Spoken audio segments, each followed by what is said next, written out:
Welcome to the Bird media. నేను మీ పవన్ కృష్ణమూర్తి. ఇప్పుడే అందుతున్నటువంటి breaking సమాచారం. ఈ కల్తీ మద్యం కేసులో అరెస్ట్ జరిగింది. జనార్దన్ రావు ఇచ్చినటువంటి వాంగ్మూలం ఆధారంగా సేకరించినటువంటి ఆధారాలని బేస్ చేసుకొని ఇందులో మాజీ మంత్రి వైఎస్ఆర్సీపీ నేత జోగి రమేష్ ప్రమేయం చాలా వరకు ఉంది. ఆయనే సూత్రధారిగా కూడా ఉన్నారు. కడపలో మొలకల చెరువులో బయటపడింది, తర్వాత ఇబ్రహీంపట్నంలో బయటపడింది, కృష్ణా జిల్లాలో చాలా చోట్ల బయటపడినటువంటి ఈ కల్తీ లిక్కర్కి సంబంధించినటువంటి అంశంలో ఈయన పాత్ర కూడా ఉంది.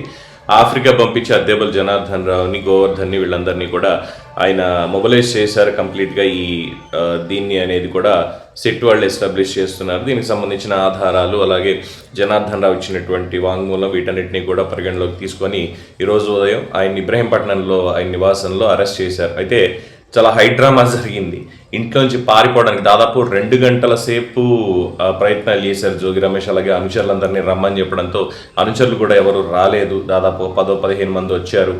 ఇక మీడియా ప్రతినిధులు ఉన్నారు. పోలీసులు దాదాపు 2 గంటల సేపు ఆఖరికి తలుపులు పగలగొట్టి చేయాలి అరెస్ట్ అనేది కూడా చూడడం జరిగింది. But at last moment Jogi Ramesh బయటకు వచ్చారు.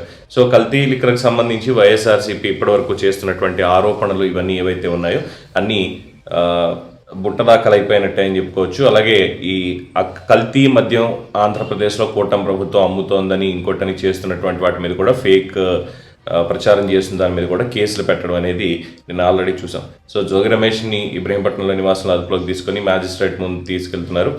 మ్యాజిస్ట్రేట్ దగ్గరికి వెళ్ళిన తర్వాత మరి జోగి రమేష్ ఏం చెప్తారు, అలాగే రిమాండ్ ఏమైనా విధించే అవకాశం ఉందా, అలాగే దీని వెనకాల అసలైనటువంటి సూత్రధారులు, పాత్రధారులు ఇంకెవరున్నారు, జోగి రమేష్ పైన ఇంకెవరున్నారు అనేటువంటి విషయాలు కూడా విచారణలో తేలాల్సి ఉంది.